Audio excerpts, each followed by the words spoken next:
반갑습니다. 돌집사TV입니다. 자, 이번 시간에는 유통관리사 2022년 2회죠. 자, 8월에 있었던 시험 기출풀이 한번 해보도록 하겠습니다. 자, 이 기출 문제를 공부하실 때는요, 우리가 외워야 될 것들은 고민하지 않고 외우는 것이 중요하고요. 이해해서 풀 수 있는 부분이 상당히 많습니다. 우리 유통관리사 2급 같은 경우에는 많이 공부를 했냐를 어떻게 물어보냐면은 외웠는지 물어보는 게 아니라 이해했는지 물어보는 겁니다. 그래서 내가 외웠던 것들을 바탕으로 문제를 추론해서 풀 수 있는 능력을 테스트해보는 것이다 라고 알아두시면 될 것 같고요. 그게 유통관리사 2급의 조금 다른 부분이라고 보시면 되겠습니다.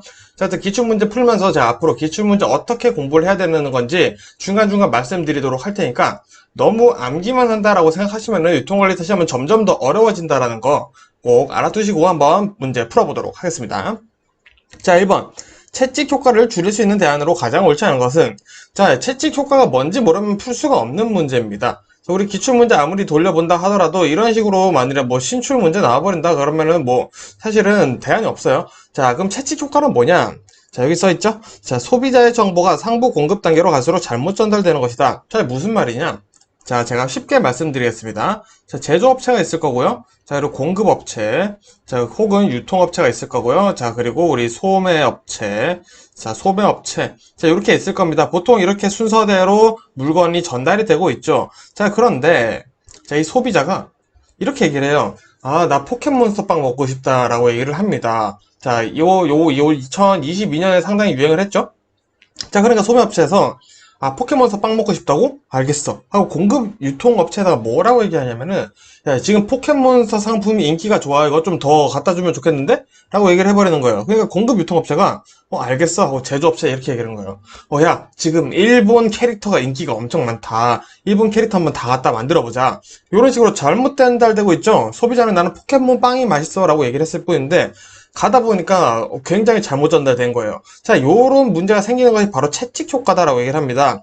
즉, 요런 현상들이 일어나지 않게 하려면은 어떻게 해야 되는지 물어보이는 거죠. 자, 1번부터 먼저 볼까요? 자, 옳지 않은 것이죠. 자, 지나치게 잦은 할인 행사를 지향한다. 자, 지나치게 잦은 할인 행사하면은 고객이 많아질 수는 있겠죠. 자, 그렇다고 한들 이 채찍 효과를 줄이는 것과는 큰 영향이 없다는 거죠. 자, 그리고 S&OP를 활용한다. 자, 어떻게 팔 것인지 계획을 세워보자는 거죠. 지금 그게 중요한 게 아니라는 거죠. 채찍 효과에서는. 그죠? 자, 그리고 3번. 공급 체인에 소속된 각 주체들이 수요 정보를 공유한다. 자, 요게 채찍 효과를 줄일 수 있는 대안이라고도 볼 수 있겠죠. 자, 각 주체, 제조업체, 공급업체, 유통업체, 소매업체들이 서로 어떤 정보들을 가지고 있는지 잘 공유를 해보자는 겁니다. 그래서 이게 유통 주체, 각 주체들이 각각의 수요 예측을 꼭 정보를 공유를 해주는 것이 채찍 효과를 줄이는데 가장 핵심적인 내용이라고 보시면 되겠습니다. 여기서 특히 지금 3번은 꼭 머릿속에 담아 주시겠고요. 자, 그리고 항시 저가 정책, EDLP죠. 자, 에브리데이 로우 프라이스입니다. EDLP를 활용해서 수요 변동의 폭을 줄인다. 자, 1번과 마찬가지 내용을 지금 얘기를 하고 있죠. 자, 이렇게 해서 뭐 잦은 할인 행사를 하거나 또 전략적인 판매 계획, 이런 S&OP를 활용하고 ADLP를 사용하는 것이 채찍 효과를 줄이는 데도 도움이 되는구나 라고 볼 수가 있다는 겁니다. 자, 그럼 정답은 5번 되겠죠. 자, 공급 체인의 각 단계들이 있죠, 지금 여기. 자, 각 단계 독립적인 수요 예측을 통해 정확성과 효율성을 높인다. 전혀 아니죠. 자, 이렇게 하다 보니까 지금 채찍 효과, 지금 잘못된, 왜곡된 정보들을 서로 알게 되고 있는 거잖아요. 그래서 독립적인 수요 예측이 아니라 이거는 협력해서 각각의 수요 예측을 공유를 해야 된다라는 내용이 꼭 들어가줘야 된다는 겁니다. 자, 2번 보겠습니다. 아래 글상자의 동기부여 이론 설명한 내용으로 가장 옳은 것은, 자, 맥그리거가 제시했네요. 자, 맥그리거 우리는 알아야 되는 건 XY만 알아두시면은 웬만한 문제 다 추론해서 풉니다. 자, X이론. 자, 인간은 일을 하기 싫어하고 시킬 일만 해요. 인간을 게으르게 보는 것은 이런 X. 욕을 할 때 우리 XX 이렇게 해야죠. 그래, X는 안 좋은 거라고 한번 외워보고요. 자, Y 이론은, 자, 왜? Why? 인간은 왜 일하냐? Why? 인간에게 노동은 하나의 놀이이며 노동을 통해 자아실현을 하기 때문이야 라고 얘기를 한 거죠. X, 이 B 할 때 우리 X 욕하죠. 그래서 X는 게으른 인간이에요. Y는 왜? 인간이 왜 일하냐? Why? 왜 일하냐? 인간에게 노동은 하나의 놀이기 때문이다 라고 맥그리가 얘기를 했다 라고 보시면 되겠습니다. 자, 그럼 내용 볼게요. 자, 종업원은 조직에 의해 조정되고 동기부여되면 통제받는 수동적인 존재이다. 요 내용 보니까 게을러.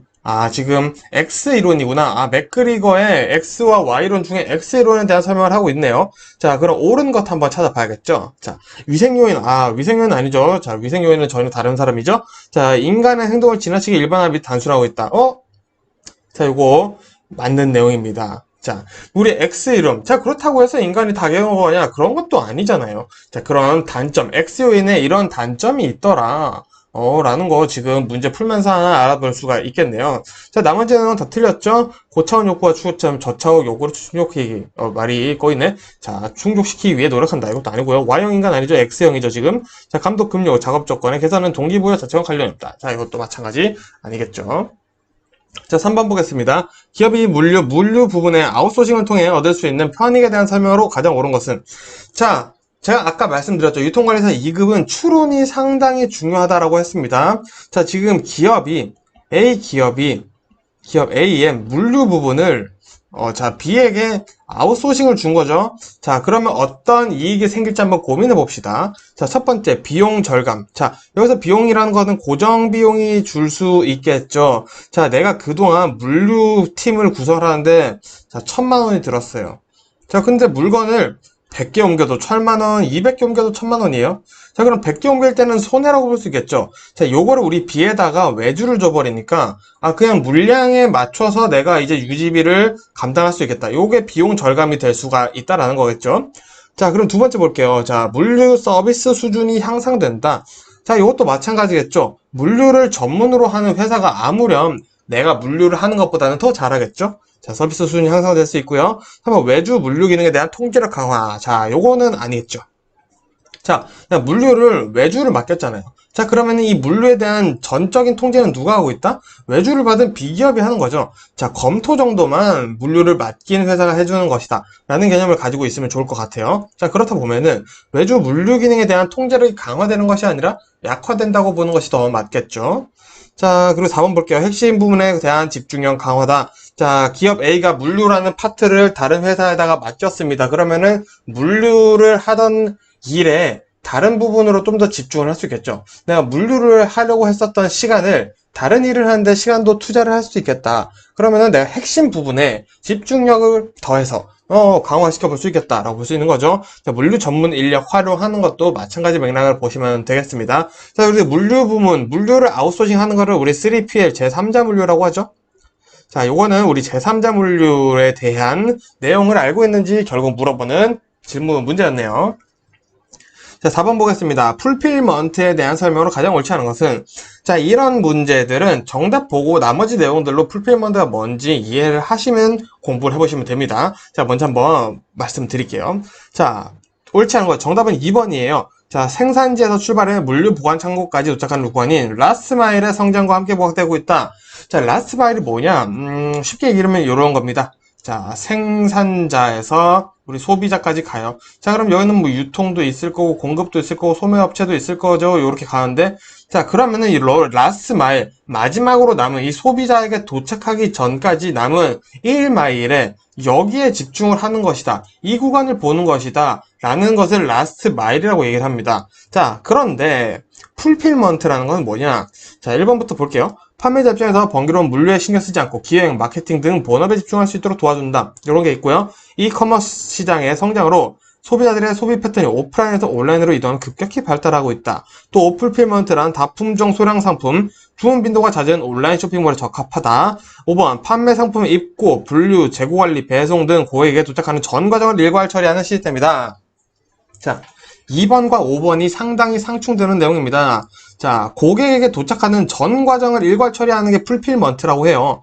자, 그러면 이 라스트 마일, 요 소비자한테 도착하기 그 딱 전 단계가 제일 중요하다라고 보는 이 라스트 마일, 전혀 내용이 다르구나, 반대구나 라고 볼 수 있겠죠. 자, 그래서 우리가 이런 내용들 읽어보니까 풀필먼트가 이런 내용들을 가지고 있는데 한번 더 정리를 해보면 좋겠죠. 풀필먼트란 물류 일괄 대행 서비스로 제3자 물류랑 비슷한 기능이 있죠. 자, 물류 전문 업체에게 재고 관리와 입출고 등 물류 업무를 위탁하는 것을 지칭한다라는 게 풀필먼트입니다. 그러면은 나머지 내용에는 1번, 3번, 4번, 5번이 풀필먼트의 내용을 보충을 해주는구나 라고 공부를 해주시면 좋겠고요. 또 항상 언제든지 이 내용들이 문제만 바뀌어서 정답 혹은 오답으로 한 번 더 나올 수 있는 내용이라는 거 꼭 알아두시면 되겠습니다. 자, 5번 보겠습니다. 기능식 조직의 단점에 대한 설명으로 가장 옳지 않은 것은, 자, 이것도 기능식 조직에 대해서 뭔지 모르면은 전혀 풀 수가 없겠네요. 하지만 풀 수 있습니다. 자, 1번부터 한번 볼게요. 자, 명령이 통일되지 않아 전체적으로 관리가 어려워지는 경우가 있다.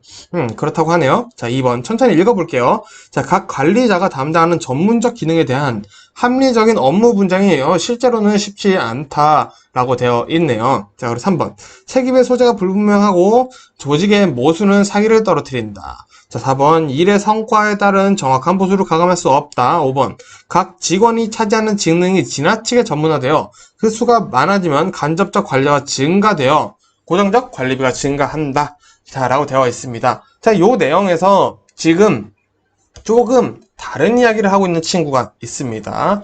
자, 명령이 통일되지 않아 전체적으로 관리가 어렵다. 자, 그러면은 이 명령을 받는 혹은 명령을 내리는 집단이 다수라고 볼 수 있겠죠.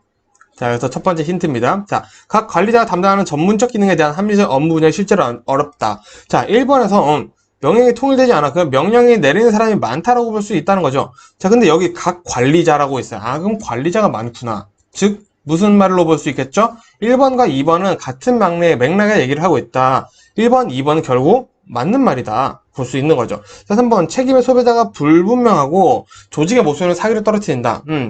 책임의 소재가 불명확해요. 왜?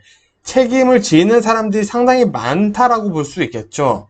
자, 그렇다라는 것은 마찬가지 뭔가 책임을 지는 사람들이 다수이구나 라고 우리가 또 이해를 해볼 수가 있습니다. 지금 제가 이렇게 문제를 풀어드리고 있는 것은 제가 미리 준비한 내용이 아니고요. 정말 이런 식으로 해서 문제를 푸는 것이 우리 추론, 제가 말씀드렸던 유통관리사 2급에서 상당히 중요한 추론하는 방법을 제가 직접 보여드리고 있는 거예요. 집중해서 보시면 좋겠습니다.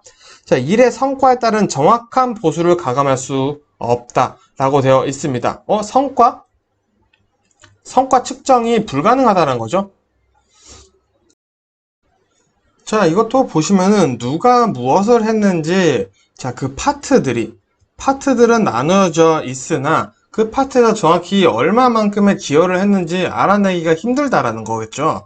자, 그런 내용으로 이해를 해봤을 때, 우리가 기능식 조직, 무슨 말인지는 잘 모르겠지만, 기능을 다하고 있는 조직이라는 것 정도는 우리가 알 수 있겠다라는 거죠. 자, 그렇다면은, 기능을 다하고 있는데, 그 성과에 따른 보수를 가감할 수가 없다?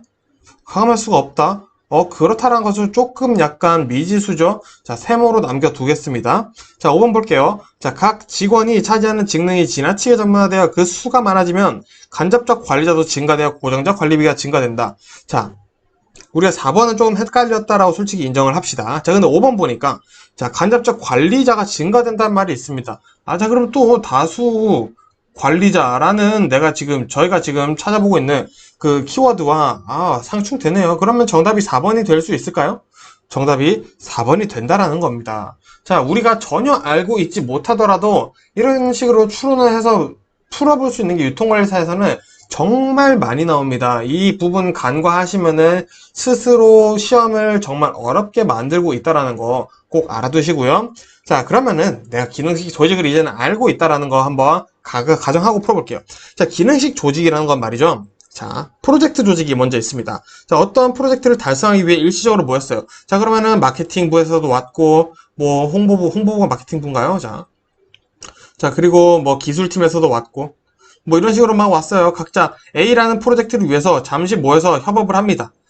자, 요런 게 기능식 조직의 핵심적인 거라고 보시면 되겠습니다. 자, 그러다 보니까 나는 마케팅만 하면 돼.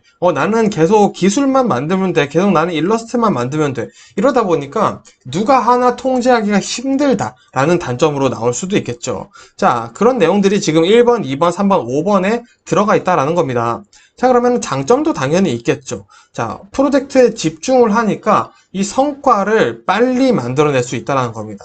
자, 성과가 그럼 나왔어요. 그럼 분명하다는 거죠. 자, 이 기술팀에서 요번에 잘했네. 이런 성과에 대한 보수를 책정하는 것이 오히려 더 좋다. 오히려 좋아. 라고 볼 수가 있다라는 거죠. 자, 매트릭스 조직도 좀 볼까요? 전통적 조직이나 관료적 조직의 병폐를 극복하기 위해 프로젝트 조직의 성격이 띄어 있다. 마찬가지 매트릭스 조직에도 기능식 조직의 성격이 있다라는 거죠. 네트워크 조직 볼게요. 독립된 부서들이 각자 기능을 수행하면서 프로젝트 수행을 위해 상호 협력하는 조직이다. 자, 요 프로젝트 조직부터 네트워크 조직도 뭐 기출 문제로 나오고 있고요. 자, 이것도 지금 같이 외워주시면 좋을 것 같고요. 자, 5번에서는 우리 좀 추론하는 방법에 대해서 봤다고 생각을 해주시면 될 것 같습니다. 자, 6번 볼게요. 아래 글 상자에서 JIT와 JIT2의 차이점에 대한 설명으로 옳지 않은 것을 모두 고르면, 자, 이거는 JIT랑 JIT2 모르면 풀 수가 없습니다. 요런 거는 추론이 불가능해요. 그냥 바로 외워야겠죠. 자, 그럼 JIT는 뭔지 먼저 보겠습니다. 자, 필요한 부품을 적지적소에 필요한 양만 사용하여 재고 유지 비용을 최소화한다. 자, 내가 10개 필요해. 자, 10월 10일에 10개 필요해요. 자, 그러면은 10개만 주문하면 된다? 그 정도는 아니겠죠. 물론 재고 유지 비용이라던가 리드 타임을 계산해서 적정한 재주문점을 찾아야겠지만 10개가 필요하면은 기본적으로 10개만 주문하면 된다라는 결과가 도출되죠. 자, 그러면은 내가 제로가 될 수 있다는 겁니다. 재고가. 자, 그럼 당장 가용할 안전재고는 물론 보유한 상태에서 얘기를 하는 거지만 내가 이런 물건들을 쌓아놓기 위해 창고 재고, 이런 창고 유지 비용을 들일 필요가 없겠다라는 게 바로 JIT의 핵심이라는 거죠. 자, 그래서 어떻게 하냐. 발주 회사에 생산에 필요한 자재를 적게 공급받아서 재고 유지 비용을 최소화하여 내가 원가를 절감을 해주겠습니다 라고 얘기를 하는 거죠. 재고 유지 비용을 줄여서 어떻게 하냐, 원가를 줄여드리겠다, 이렇게 얘기하는 게 바로 JIT라는 거죠. 자, 그러면 재고 유지 비용은 공급업체에서 발생을 한다 라는 특징도 볼 수 있겠죠. 자, JIT2도 보겠습니다. JIT2는 조금 달라요. 뭐가 다르냐? 발주회사와 공급업체를 하나, 우리는 한 팀이야 라고 생각을 하고, 우리가 가지고 있는 중복업체나 이런 비능률적인 문서화된 요소들을 다 없애서 우리가 원가 절감을 한번 해보자. 자, 예를 들은 거죠. 자, A 발주회사에서 B 공급업체에게, 자, 우리 뭐 자전거 10개 줘. 자전거 10개 주세요 라고 했어요. 자, 그러니까 B 공급업체에서 또 이런 서류를 쓰는 거예요. 자, A 업체에서 자전거 10개가 주문이 들어왔다 라고 썼어요. 자, 근데 이게 하나로 통합되면은 A에서 그냥 바로 자전거 10개 발주하면 B에서 공급업체에서 그냥 바로 받아서 자료를 쓸 수 있다는 거죠. 굳이 자전거 10개 넣었어요 라고 얘기를 하고 공급업체에서 자전거 10개 발주 받았습니다, 이런 식으로의 서류를 줄여서 원가를 줄여보자, 이렇게 얘기를 하는 게 바로 JIT2라는 겁니다. 자, 그러면은 한번 문제 보도록 하겠습니다. 자, 기억. JIT는 부품과 원재료를 원활히 공급하는 데 초점을 두고 JIT는 부품, 원부자재, 설비 공급, 일반 자재 등 모든 분야를 대상으로 한다. 자, 요거는 우리가 맞는 말이라고 볼 수가 있습니다. 자, 일단 JIT에 대한 내용은 제가 설명드렸고요. JIT2는 부품, 원부자재, 설비 공부, 이런 거에 집중을 하는구나. 지금 공부를 하시는 게 바로 기초 공부죠. 자, 니은 보겠습니다. 자, 니은 같은 경우, 자, JIT가 공급업체 상에, 공급 체인상의 파트너 연결과 그 프로세스를 변화시키는 시스템이라면, JIT는 개별적인 생산 현장을 연결하는 것이다. 자, 거꾸로 됐죠? 자, JIT가 공급 체인상의 파트너 연결과 프로세스를 변화시킨 게 아니라, JIT2가 해주는 거죠. 자, 그러면 일단은 옳지 않은 거 니은 있네요. 자, 우리 기역은 맞는 거니까 기역 있는 거 다 빼고요. 자, 니은 없는 거 비울게요. 자, 그러면은 이제 디귿, 리을 중에 맞는 것만 찾으면 되겠네요. 자, 디귿 보겠습니다. 자, JIT는 자사 공장 내 무가치한 활동을 감소, 제거하는 데 주력하고 JIT2는 기업 간의 중복 업무와 무가치한 활동을 감소, 제거하는 것이다. 자, 디귿은 맞는 내용이죠. 자, 그럼 정답은 3번 되겠네요. 자, 리을 왜 틀렸는지 볼게요. JIT가 JIT와 MRP를 동시에 수용할 수 있는 기업 간의 운영 체제를 의미한다면 JIT2는 푸시 형식인 MRP와 대비되는 풀 형식의 생산 방식을 말한다. 자, 여기서 조금 꼬아놨어요. 다행히도 우리가 기역, 니은, 디귿을 풀어서 망정이지. 자, 내용이 상당히 어려워진 척 하는데, 자, MRP라는 것은 자재 소요 계획이라고 볼 수 있습니다. 자재 소요 계획에 대해서 지금 얘기를 하는 건데요. 자, 우리 자재 소요 계획이 있어야지 우리 JIT 경우에는 내가 언제 물건이 재고가 얼마나 필요한지 알 수 있겠죠. 자, 그러면은 JIT에는 MRP가 굉장히 필요하다라는 겁니다. 근데 JIT에서는 MRP가 굳이 뭐 있으면 당연히 좋겠지만 굳이 필요가 없다라는 거죠. 우리가 재고가 얼마가 있건 간에 여기 나왔던 부품, 원부자재, 설비 공구 이런 것들은 항상 있어야 된다, 갖춰놔야 된다 라고 얘기를 하는 거죠. 그래서 리을 같은 경우에는 지금 내용이 전혀 반대됐다, 내용이 틀렸다라고 볼 수 있겠습니다. 자, JIT가 MRP를 필요로 하는 것은 마찬가지 사실이겠으나 JIT2가 푸시 형식인 MRP와 대비되는 풀 형식의 생산 방식을 말하는 것은 아니다 라고 보시면 되겠네요. 자, 7번. 기업이 자재나 부품 서비스를 외부에서 구매하지 않고 자체 생산하는 이유로 옳지 않은 것은, 자, 기업이 내가 필요한 서비스나 부품을 직접 만든다는 거죠. 자, 그럼 요런 거, 이렇게 두리뭉실한 거는 읽어보면, 자, 풀 수가 있습니다. 자, 자신들의 특허 기술 보호를 한다. 자, 이거 맞는 말일까요? 어느 정도 일리가 있어요. 그죠? 자, 경쟁력 있는 외부 공급자의 부재. 자, 요것도 맞는 말이죠. 내가 맡기고 싶은데, 맡길 데가 없어서, 뭐 내가 해야겠다. 이런 경우도 있을 수 있겠죠? 자, 3번. 적은 수량의 제품은 자체 생산을 통해 자본 투자를 정당화할 수 있다. 자, 우리 유통관리사의 또 핵심이 뭐냐? 흐름 이해입니다. 흐름. 자, 우리는 규모의 경제 속에 살고 있고요. 유통 발전에 살고 있고요. 정보의 확산, 그리고 세계화 시대에 살고 있죠. 자, 이런 우리가 전반적인 흐름 속에서 살고 있다는 거죠. 자, 근데 규모의 경제라고 하면은 많이 만들수록 많이 원가가 준다라고 볼 수 있습니다. 근데 적은 수량의 제품을 자체 생산하는 것이 낫다? 이미 어불성설이라는 거죠. 그래서 이거는 뭐 너무 쉬운 문제입니다. 3번 당연히 선택해 주시면 되겠죠. 그래서 이렇게 우리가 흐름을 잘 알고 있다면 충분히 추론해서 풀 수 있는 문제들이 유통관리사에서는 상당히 많이 나온다 보시면 되겠습니다. 자, 8번 보겠습니다. 물류 영역과 관련해 고려할 사항으로 가장 옳지 않은 것은, 자, 조달 물류와 판매 물류, 반품 물류 이렇게 나왔는데 물류에 대한 내용들을 한번 이해해 보도록 하겠습니다. 자, 먼저 조달 물류란 물류 조달 시작부터 물류를 보관하는 창고까지 입고되기까지입니다. 자, 조달 투 창고죠. 자, 그럼 생산 물류 뭐냐? 창고 출고부터 생산 공정 창고까지. 자, 창고 투 생산 공정 창고.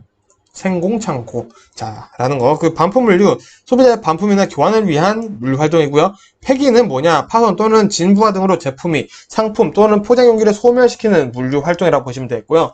자, 회수는 물건을 회수하는 것이 아니라 우리 팔레트, 펠릿 이런 것들을 회수하는 물류가 바로 회수 물류 활동이다라고 보시면 되겠고요. 자, 판매 물류는 물류의 최종 단계로 제품을 이제 소비자에게 전달하는 수송, 배송 활동들이 되겠다라는 개념 잡아두시면 되겠습니다. 자, 그러면 우리 8번 내용 한번 다시 보도록 하겠습니다. 자, 조달 물류, 자, JIT 납품. 요거 필요할까요? 우리 JIT 아까 적시적소에 필요한 재고를 가져오는, 주문하는 방법이었죠. 자, 조달은 창고까지 입고되기까지예요. 그럼 내 창고에 재고가 쌓이겠죠? JIT 납품 상당히 중요하겠죠? 맞는 말이고요. 조달 물류 수송 루트 최적화. 당연히 맞는 말이겠죠, 이것도. 창고로 물건이 가는데 수송 루트는 최적화되어 있어야겠죠? 자, 그리고 판매 물류. 자, 소비자한테 가는 거죠? 수배송 시스템, 수배송 센터 설치. 맞는 말이죠. 자, 공정 재고의 최소화.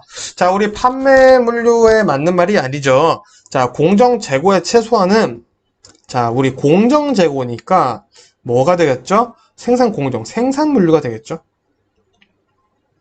자, 공정 재고의 최소화는 생산 물류의 내용이 되겠다. 정답은 4번 되겠네요. 자, 이렇게 해서 문제 풀어주시면 되겠습니다. 자, 9번 보겠습니다. 기업이 사회적 책임의 중요성에 대한 내용으로 가장 옳지 않은 것은, 이렇게 두리뭉실한 거 물어보는 건 뭐다? 읽어보면서 추론해서 풀어내라 라는 문제 라는 겁니다. 자, 1번부터 볼게요. 기업의 사회적 책임의 중요성은 자주성이 요구했다. 자, 요거 맞는 말일까요? 옳지. 요거 맞는 말이죠. 자, 기업의 사회적 책임의 중요성은 자유주의 발전에 근거를 두고 있다. 맞는 말이겠어요, 대충. 자, 기업의 사회적 책임의 중요성은 기업 자체 노력했다. 자, 이것도 뭐 사실 강요한다고 할 수 있는 건 아니죠. 자, 4번. 사회적 책임의 중요성 내지 필요성은 권력, 책임, 균형의 법칙이 있다. 자, 뭔지 모르겠습니다. 삼각형 할게요. 자, 5번. 기업의 사회적 책임은 기업이 당연히 지켜야 할 의무는 포함하지만 이익을 사회 공유, 환원하는 것은 포함하지 않는다. 이것도 맞는 말이지 않나? 기업이 굳이? 라고 할 수 있지만, 자, 사회적 책임이라는 거는 사회에 공유, 환원하는 것도 포함된다. 라는 거죠. 정답 5번 되겠고요. 자, 아리까리했던 4번도 그럼 이렇게 하면 해결이 됐죠. 어느 하나 이상한 녀석이 꼭 있다는 겁니다. 자, 10번 보겠습니다. 마이클 포터 아저씨가 제시한 5가지 세력 모형을 이용하여 기업 분석할 때 5가지 세력에 해당하지 않는 것은, 요거는 그냥 안 외우면 못 풀죠. 자, 보겠습니다. 포터 산업구조 5가지 핵심. 이게 정말 은근 자주 나와요. 외워 놓을게요. 자, 대체제, 그리고 잠재적 시장 진입자, 기존 사업자, 공급자, 구매자 되겠습니다. 자, 그러면 우리 10번 정답은 5번 되겠죠? 자, 보완제랑 대체제랑은 전혀 다릅니다. 보완제라는 것은 내가 A라는 물건을 쓸 수 있게 도움을 주는 거에 바로 보완제가 되겠고요. A 물건 대신 쓸 수 있는 게 바로 대체제라고 보시면 되겠죠? 자, 그러면은 뭐 작년이 정답은 5번 되겠네요. 자, 이어서 보겠습니다. 11번은 제가 문제가 좀 있는 것 같아서 문제 조금 생략을 했고요. 자, 10번 보겠습니다. 유통기업의 경로구조에 대한 설명으로 옳지 않은 것은? 자, 이렇게 두리뭉실한 것보다 한번 쓱 읽어보면 풀 수 있는 문제다 라고 말씀드렸죠. 자, 요거는 뭐 제가 정답만 바로 보도록 할게요. 4번 볼게요. 자, 기업형 수직적 경로구조는 소유의 규모가 커질수록 환경 변화에 신속하고 유연하게 대응할 수 있다. 자, 이게 옳지 않다는 거죠. 왜 옳지 않냐? 자, 우리 수직적 이 경로구조, 유통구조에 대해서 한번 보도록 하겠습니다. 자, 우리 수직적이라는 것은 이 유통 경로가 말 그대로 수직적으로 이동한다라는 거죠. 자, 그러다 보니까 먼저 각 유통 단계에서의 전문화가 조금 상실될 수가 있습니다. 그리고 높은 진입 장벽이 있어 새로운 기업에 진입이 어렵고요. 혁신적 기술 보유가 가능하다. 유통 비용의 절감이 가능하고 자원, 원재료 안정적으로 확보하는 것이 가능하다. 그리고 초기에 막대한 자금이 소요된다. 라는 특징들을 가지고 있어요. 요 내용들이 왜 시험에 나온 적들이 있습니다. 시험에 나옴 혹은 시험에 나오고 있다 라고 보시면 되겠죠. 자, 그렇다는 것은 결국 이 소유의 규모가 커질수록 환경 변화에 신속한 것이 아니라 오히려 더 더뎌진다라고 보시면 되겠습니다. 왜? 먼저 여기만 봐도 지금 전문화가 점점 상실될 수 있다라고 했죠. 자, 그런데 이 경로구에서 어느 한 군데에서만 소유를 해버린다? 그 규모가 점점 커져버린다? 그 환경에 점점 도태될 수 있겠죠. 이런 식으로 외워주시면 되겠고요. 이 문제를 풀기 위해서는 이거는 뭐 두리뭉실하게 추론이 가능한 문제가 아니었네요. 자, 이거는 수직적 유통 경로에 대한 내용들을 꼭 잘 외워두셔야 되도록 하겠습니다. 3번 보겠습니다. 기업이 오프라인, 온라인, 모바일 등의 모든 채널을 연결해 고객이 마치 하나의 매장을 이용하는 것처럼 느끼도록 하는 쇼핑 시스템을 지칭하는 것은 옳은 것은? 자, 이거는 고민하실 필요 없죠. 요 세 개 다 연결해 주는 건 뭐다? 옴니 채널이다. 옴니 채널에 대한 설명을 지금 하고 있네요. 그럼 나머지 내용도 한번 볼까요? IoT, 여러 사물의 센서나 통신 기능은 내장에 인터넷과 연결 사용하는 기술. 자, 우리 스마트 제품들 이런 데 해당할 거고요. 자, 그리고 O2O, 온라인 투 오프라인이죠. 자, 온라인과 오프라인을 결합해 새로운 시장을 만들려는 마케팅 기법이다 보시면 되겠고요. 자, 그리고 비콘은 블루투스 사용하는 무선 통신 장치. 자, 옴니 채널 말씀드렸고요. BYOD. 자, 이거는 뭐냐? Beyond Your Own Device라는 겁니다. 무슨 말이냐? 자, 내가 회사에서 일할 건데 너 집에 혹시 태블릿 패드 이런 거 있니? 그거 가지고 와서 회사에서 좀 일하는데 응용을 한번 해보길래? 라고 물어보는 굉장히 이기적인 방법인데 요거를 뭐 쓰고 서양에서는 많이 쓴다고 합니다. 그래서 직원들이 소유한 개인 태블릿, 스마트폰, 노트북 등을 업무에 활용할 수 있게 해준다. 인텔이 처음으로 도입했고요. 그렇게 해주니까 참 감사할 따름이네요. 감사합니다. 어쨌든 정답 2번이네요. 자, 14번 보겠습니다. 임금을 산정하는 방법에 대한 설명으로 가장 옳은 것은? 자, 이런 거 한번 쓱 읽어보면 풀 수 있습니다. 자, 1번 근로자의 성과와 무관하게 근로시간을 기준으로 보감을 찍은 형태는 성과급제. 딱 봐도 아닌 거 알죠? 자, 2번 근로자의 성과에 따라 보상을 지급하는 것은 시간급제 아니라 성과급제죠. 3번 근로자의 입장에서 시간당 보상이 일정하고 사용자 측에서는 임금 산정 방식이 쉬운 것은 시간급제다. 시간급제다. 시간급제죠. 성과를 측정하는 것보다 너 몇 시간 일했어? 얼마? 이렇게 하는 게 훨씬 쉽죠? 자, 이런 문제는 정말 쉽게 나온 거기 때문에 이런 문제도 있다. 이런 문제가 그래도 많이 나온다. 라는 거 꼭 놓치면 안 되는 문제죠. 자, 15번 보겠습니다. 유통환경 분석 시 고려하는 거시환경, 미시환경과 관련된 내용으로 옳지 않은 것은? 자, 이런 것도 읽어보면 되겠죠. 자, 1번 자본주의, 사회주의 같은 경제체계는 거시환경이다. 맞죠? 자, 2번 어떤 사회가 가지고 있는 문화, 가치관, 전통 등은 사회적 환경으로 거시환경에 포함된다 라고 볼 수 있겠죠. 죄송합니다. 3번 기업과 거래하는 협력업자는 미시환경에 포함된다. 자, 요것도 맞는 내용이라고 볼 수 있죠. 자, 4번 기업이 따라야 할 규범, 규제, 법 등은 미시환경. 요거는 거시환경이 맞죠. 정답 4번이죠. 자, 우리 그래서 거시적 환경, 미시적 환경이 대충 무엇이냐 이런 뉘앙스만 잡아두면 충분히 풀 수 있는 문제입니다. 요거 문제 은근히 1년에 한 번은 꼭 나오는 것 같습니다. 네, 16번 기업이 사용하는 재무제표 중 손익계산서의 계정만으로 옳게 나열된 것은? 자, 요거는 무슨 문제냐? 틀리라고 나온 문제입니다. 이거는 안 외우는 게 저 같으면 공부하지도 않아요. 외우지도 않아요. 왜? 이런 문제는 또 안 나옵니다. 자, 틀리라고 만든 변별력 문제이기 때문에 이거를 외우는 게 아니라 우리는 뭐냐? 손익계산서에 대한 공부를 해야 되는 겁니다. 자, 손익계산서에 들어간 내용은 뭐냐? 매출원가, 매출액, 매출총액, 영업이익, 영업외수익, 영업비용, 당기순이익, 판매비, 관리비, 법인세 비용, 법인세 차감 너무 많죠. 자, 그래서 우리 대충 외울게요. 매출 관련. 자, 매출 관련 1, 2, 3번 있죠. 그리고 영업 관련. 자, 요렇게 3개 있고요. 그리고 나머지는 법인세 비용, 법인세, 그리고 당기순이익, 판매비, 관리비 이렇게 있다. 요 정도 일단은 머릿속에 담아 두시고요. 시간 남으면 외우세요. 요거 손익계산서 같은 문제는 굳이 외워도 뭐 우리가 흐름에 추론을 하는데 도움이 되는 문제도 아니고요. 그냥 외우면 딱 한 문제 맞출 수 있는 문제이기 때문에 시간 대비 효율이 굉장히 좋지 않은 문제다 라고 말씀드리고 싶어요. 그래서 요거는 외울 분들만 외우시면 됩니다. 굳이 한 문제 정도는 틀리셔도 돼요. 자, 17번.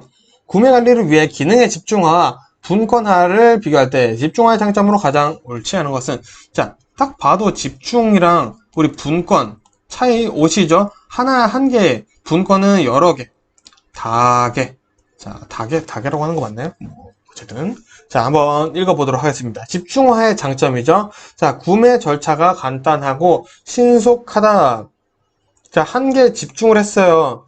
자, 그러면은 내가 예를 들어서 A라는 물건을 사려고 집중을 해요. 그럼 A의 성품은 뭔지, 기능은 뭔지, 재원은 뭔지 엄청 집중을 하겠죠. 자, 근데 A도 사고, B도 사고, C도 사고, D도 사고, E도 사고 막 여러 개 사요. 그러면 내가 이렇게 막 엄청 집중해서 보는 게 아니라 얘네들이 모이면 어떤 기능을 할 수 있겠다. 얘는 대충 뭐 크기가 이러니까 여기 놓으면 되겠고 이런 식으로 생각이 들 수 있겠죠.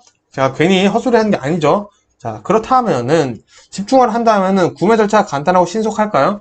오래 걸린다라고 내가 그만큼 집중해서 하는데 전혀 구매 절차가 간단할 수 없고 신속하게 할 수 없어요. 오랫동안 아주 사력 있고 뭔가 막 세밀적으로 전문스럽게 이렇게 확인을 하는 게 바로 집중화의 능력이다 라고 보시면 되겠죠. 자, 그러면은 우리 집중할 장점 나머지도 볼게요. 자, 주문 비용 절감할 수 있다. 자금의 흐름을 통제하기 쉽다. 품목의 표준화가 용이하다. 구매 전문화가 용이하다. 자, 요런 내용들, 집중, 내가 뭔가 하나에 집중을 하면은 어떻게 될까? 요런 식으로 생각을 해봐도 충분히 풀 수 있습니다. 그래서 우리 추론 연습 지금 계속 해보고 있다. 라는 거 알려드리는 거예요. 정말 다른 영상 보시면은 그냥 외워야 된다, 그냥 설명해주고 말 거예요. 저도 그렇더라고요. 공부할 때 좀 찾아보니까. 근데 유통관리사는 정말 추론하는 연습, 요것만 하시면은 일주일 외울 거 딱 외우고 시험 보러 가시면 합격합니다. 정말 저를 믿어주세요. 자, 18번 보겠습니다. 유통의 경제적 의미에 대한 설명으로 가장 옳지 않은 것은, 자, 이런 것도 한번 쓱 읽어보면 돼요. 이런 문제는 또 쉬운 거라서 정답부터 볼게요. 자, 3번. 후기 산업사회 이후 소비자의 욕구가 다양해지면서 유통의 경제적 역할이 축소되고 있다. 자, 이거는 유통의 경제적 역할이, 유통이 축소되고 있나요? 전혀 아니죠. 자, 우리 코로나 시대만 생각해봐도 아니라는 거 알 수 있습니다. 자, 19번. 균형 성과표에 대한 설명으로 가장 옳은 것은, 자, 또 나왔네요. 틀리라고 나온 문제. 틀려라. 자, 오답 능력이 아주 높은 겁니다. 그래도 공부는 한번은 하고는 넘어갈게요. 정답 5번이에요. 자, 가장 옳지 않은 거. 비용이 저렴하지만 재무적 지표반은 어쩌고 저쩌고. 자, 균형 성과표란 뭐냐? 기업의 성과를 회계정보에 근거한 재무 성과 지표로 과거 지향적인 성격을 가지고 있습니다. 학습 성장이나 내부 프로세스, 재무, 고객 등으로 평가한다 라고 되어 있어요. 무슨 말이냐? 무슨 말인지 상관없어요. 왜? 시험에는 요 내용만 나오고 있어요. 요 내용만. 1번부터 볼까요? 자, 고객 관점은 고객 유지율, 반복 구매율 등의 지표를 활용한다. 고객으로 평가하죠? 각 지표들은 전략과 긴밀하게 연계되어 상호작용을 한다 라고 보시면 됐고요. 요거는 뭐 설명이 맞다 보면 됐고, 3번 조직의 지속적 생존을 위해 핵심 성공 요인이 중요하다. 요거는 내부 프로세스에 해당할 수 있겠네요. 자, 학습과 성장의 경우 미래지향적인 관점을 가진다 라고 되어 있습니다. 여기서 근데 조금 상충되는 내용이 있죠. 자, 학습과 성장, 방금 균형 성과표는 과거지향적이다 라고 얘기를 했었잖아요. 자, 그래서 이 말 있잖아요. 학습과 성장의 경우는 미래지향적인 관점을 가진다. 대충 공부한 사람들 틀리게 하려고 나온 문제예요. 이런 문제는 어떻게 하면 된다? 틀리면 된다. 자, 근데 나는 공부 잘해 열심히 하시는 분들은 여기 있는 거 1번, 2번, 3번, 4번 외우시고, 제가 네모 박스 해놓은 거 외우시면은 균형 성과표 문제는 뭐가 나오든 다 푸실 수 있을 거예요. 자, 20번 보겠습니다. 종업원들이 자신과 비슷한 위치에 있는 타인과 비교하여 자기가 투입한 노력과 결과물 간의 균형을 유지하려고 하는 이론으로 가장 옳은 것은, 자, 이거는 뭐냐? 자, 나랑 너 이렇게 있는데 야 너랑 나랑 지금 내가 너보다 일 더 많이 하면은 내가 뭐든가 돈을 좀 더 받아야 되지 않겠냐? 내가 100만 원 투자를 했어. 너는 50만 원 투자했잖아. 내가 그럼 돈 좀 더 투자금을 더 받아야 되는 거 아니야? 지금 이런 얘기를 하고 있다는 거죠. 자, 요거는 그러면 어떤 말이 제일 어울릴 것 같으세요, 여기서? 내가 그냥 막연히 기대하는 걸까요? 내가 이 목표를 관리를 하는 걸까요? 자, 그냥 우리 이거는 공정한 거잖아. 이거는 내가 뭐 틀린 말해? 이렇게 얘기한다라고 볼 수 있겠죠. 그래서 이거는 공정성 이론에 해당한다. 자, 더 많이 투자한 사람이 더 많이 가져가는 게 맞겠죠. 자, 21번 보겠습니다. 연간 재고 유지 비용과 주문 비용의 합을 최소화하는 로트 크기인 경제적 주문량 EOQ죠. 자, 이 경제적 주문량을 계산하는 과정에서 사용하는 가정으로 가장 옳지 않은 것은, 자, 요 경제적 주문량의 가정 몇 가지가 있어요. 자, 근데 여기 문제 다 나와 있습니다. 자, 먼저 수량 할인은 없다. no discount. 각 루트의 크기의 제약 조건은 없다. 그리고 해당 품목의 수요가 일정하고 정확히 알려져 있다. 자, 그래서 변수들이 보통 변수를 많이 고려하지 않습니다. 그래서 4번 입고량은 주문량의 안전제어를 포함한 양이며, 자, 시기별로 자 분할 입고된다 라고 되어 있는데, 자, 요 내용이 먼저 일단은 틀렸다라고 볼 수 있겠습니다. 자, 그래서 이 입고량은 결국 주문량으로 볼 수 있겠는데, 정확히 이 주문량이라는 것은, 자, 주문량이라는 것은 우리가 이제 주문 비용과, 자, 주문 비용과 재고 유지 비용이 있겠죠. 자, 이 재고 유지 비용이 가장 낮을 때 가장 최소인 경우를 우리는 이제 경제적 주문량이라고 얘기를 합니다. 자, 그렇기 때문에 안전재고를 포함한 양이다 라는 내용은 뭐 굳이 등장하지 않고 있다 라고 알아두시면 좋을 것 같습니다. 자, 그래서 우리 EOQ에 대한 특징 1번, 2번, 3번, 5번은 꼭 외워두시면 좋을 것 같아요. 이어서 보겠습니다. 유통기업의 윤리 경영에 대한 설명으로 가장 옳지 않은 것은, 자, 이런 거 땡큐 문제죠. 읽어보면 바로 풀 수 있습니다. 정답 바로 볼게요. 3번 볼게요. 자, 유연하고 수직적인 임원 우선의 기업 문화를 조성한다. 굉장히 맞는 말인 척 하고 있죠. 자, 이런 분들 이제 우리는 수평적이잖아요. 그죠? 자, 이런 땡큐 문제 있습니다. 자, 23번 소비자 기본법 어쩌고 저쩌고 상 제8조에서 사업자가 소비자에게 제공하는 물품 등으로 인한 소비자의 생명, 신체 또는 재산에 대한 위해를 방지하기 위해 지켜야 할 기준을 정해야 하는 주체로 옳은 것은, 자, 무슨 말이죠? 무슨 말인지 모르겠습니다. 이런 거 뭐냐? 틀려라 문제죠. 자, 틀려라.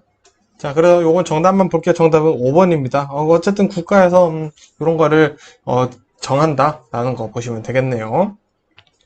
자, 24번 보겠습니다. 아래 그 상자에서 설명하는 유통이 창출하는 소비자 효용으로 가장 옳은 것은, 자, 보기부터 볼게요. 시간, 장소, 소유, 형태, 거래 효용 뭐 이런 식으로 있네요. 자, 한번 그러면 읽어보도록 하겠습니다. 자, 탄산음료의 제조사들이 탄산음료의 원액을 제조하여 중간 상인 보틀러에게 제공하면 보틀러는 탄산음의 원액과 설탕과 감미료를 첨가하여 탄산과 혼합해 병이나 캔에 넣어 소매상에게 판매하고 소비자는 탄산음료를 마시는 혜택을 누릴 수 있다. 정말 감사하네요. 내가 돈 주고 사 먹는 건데 소비자가 왕인데, 뭐 소비자가 왕인 것도 요즘에는 없습니다. 또 그렇다고 갑질해서는 안 되겠죠. 자, 요거는 지금 뭔지 한번 보겠습니다. 자, 요 네 가지 한번 집중해서 볼게요. 시간 효용. 자, 시간 효용이라서 우리가 빨리 사 먹을 수 있게 해주는 거죠. 우리가 굳이 탄산음료 공장까지 가지 않아도 빨리 사 먹을 수 있는 거죠. 자, 그래서 핵심은 요거라는 겁니다. 보관 기능을 해주는 거예요. 내가 빨리 근처에서 보관을 해주고 있으니까 너가 빨리 사 먹을 수 있는 거야 라고 얘기를 하는 게 시간 효용이 어떻게 보면 핵심이라는 겁니다. 자, 장소 효용은요, 이 장소에 대한 내용이 아니라 운송에 대한 얘기가 나올 수 있습니다. 내가 너 있는 곳까지 운송을 해주면은 너 있는 장소로 내가 가잖아. 너 있는 곳 그럼 가까워지잖아. 이런 식으로 얘기를 하는 게 바로 장소 효용입니다. 자, 소유 효용은 뭐냐? 생산자에 우리가 탄산음료를 돈 주고 사 먹었어요. 돈을 내는 순간 이 음료는 법적으로 제 거죠? 자, 이 소유권이 이동되는 거고요. 형태효용은 상품을 이제 적절한 수량으로 분할하고 분배한다. 이런 내용들이 이제 시험에 나오고 있습니다. 자, 그러면 우리 4번 내용을 보니까, 자, 이 과정들이 지금 설명되어 있다는 말이죠. 이 문제 굉장히 좋은 문제입니다. 자, 탄산음료 원액을 제조했어요. 자, 원액을 보틀러가 받았어요. 자, 보틀러가 또 어떻게 하냐? 설탕, 감미료를 넣었어요. 2차 공정을 했죠. 자, 그거라도 이제 캔이나 병에 넣었어요. 자, 그렇게 해서 소비자에 넣었다. 자, 그러면 이 원액을 먹을 수 있게 지금 여러 가지 공정을 거쳤죠. 자, 요게 바로 형태 효용에 대한 내용이라고 보시면 되겠습니다. 아, 우리가 이 탄산음료를 먹을 수 있게 캔이나 음료로 이렇게 만들어주게 이 적절하게 분배를 해주고 형태를 바꿔주는 것이 형태 효용에 대한 내용이었구나 라고 이해를 해보시면 좋을 것 같습니다. 자, 1과목 마지막 문제 보도록 하겠습니다. 25번이죠. 자, 유통 경로에 설계 전략에 영향을 주는 시장의 특성과 관련된 설명으로 가장 옳지 않은 것은? 자, 이런 거 한번 쓱 읽어보면 추론해서 풀 수 있겠죠. 자, 1번부터 보겠습니다. 자, 시장 밀도는 지리적 영역 단위당 구매자 수를 말한다. 자, 맞는 말일까요? 일단은 세모 칠게요. 대충 맞는 말인 것 같은데, 그죠? 자, 2번. 시장 지리는 생산자와 소비자 사이의 물리적인 거리 차이를 말한다. 아, 이것도 아리까리하네요. 자, 제가 솔직하게 여러분들의 입장에서 한번 풀어보는 척 하는 겁니다. 3번. 자, 제조업체가 직접 채널에 의해 커버할 시장의 크기가 큰 경우에는 많은 소비자와 직접 접촉을 해야 하기 때문에 비용이 증가한다. 야, 요거는 맞는 말이겠죠? 사람을 많이 만날수록 그 내가 쓰는 시간도 비용이기 때문에 증가할 수가 있겠죠. 요거는 맞는 말이겠네요. 자, 4번 한번 볼까요? 자, 시장 밀도가 낮으면 한정된 유통시설을 이용해 많은 고객을 상대할 수가 있다. 자, 시장 밀도라는 지금 단어가 2개 나왔습니다. 자, 그럼 우리 이렇게 생각해 볼게요. 약간 IQ 문제처럼 해볼게요. 1번이 정답이려면은 4번은 틀려야겠고, 4번이 정답이려면 1번이 틀려야겠죠? 자, 이런 경우, 우리가 좀 고민을 해보자라는 겁니다. 시장에, 이렇게 시장이 있어요. 여기 밀도가 높다는 게 과연 무엇을 의미하나? 자, 구매자 수를 의미하는 게 맞는 말이라면은, 자, 4번 내용이 틀린 내용이 돼야겠죠? 자, 근데 시장 밀도가 낮으면은, 밀도가 낮다라는 것은 가운데 여유가 굉장히 많다라는 거죠. 그러면은 한정된 유통시설을 이용해 많은 고객을 상대할 수 있다. 자, 우리 여기서 벌써 느낌이 왔죠, 이제? 자, 밀도가 정말 이렇게만 생각해 볼게요. 자, A 시장에 가게가 2개가 있어요. 자, 그리고 B 시장에는 자, 가게가 3개가 있습니다. 자, 그러면은 A 시장보다 B 시장이 지금 가게가 더 많죠. 자, 그러면은 자, 가게가 3개가 있으니까 손님 3명이 오면은 응대가 가능하다는 거죠. 한 명이 간다고 쳤을 때. 근데 A 시장에는 가게가 2개니까 3명이 오면 한 명은 기다려야 돼요. 자, 그러면은 많은 고객을 상대할 수가 있는 게 아니겠죠. 자, 한정된 유통시설을 이용해 많은 고객을 상대할 수 있다는 말 자체가 요거는 틀렸다 라고 볼 수 있겠죠. 그러면은 이 1번이 맞는 말일 수가 있겠구나. 이게 맞다라고 가정을 해보니까 4번이 오히려 틀린 말이 더 되죠. 자, 이런 식으로 추론해서 문제를 풀 수 있는 게 정말 중요합니다. 제가 지금 진짜 억가를 하는 게 아니라 억지로 이렇게 얘기들이 아니라는 걸 진짜 꼭 아셔야 돼요. 유통관리사 시험에는. 제가 제 와이프도 합격을 시켜보고 했는데 정말 이 내용만 정말 제가 강조를 하고 또 강조를 했습니다. 제가 기출문제 같이 풀면서 공부도 같이 와이프랑은 했지만 공부를 하면서 추론할 수 있는 문제가 있을 때는 정말 하나하나 읽으면서 이렇게 추론을 이렇게 억지로라도 한번 해보는 연습을 하는 게 시험 당일에 정말 큰 도움 되실 거라는 거 꼭 알아두셨으면 좋겠습니다. 자, 어쨌든 1과목에서는 여기까지 마무리하고요. 26번부터는 2과목이니까 또 2과목으로 인사드리도록 하겠습니다. 고생 많으셨습니다.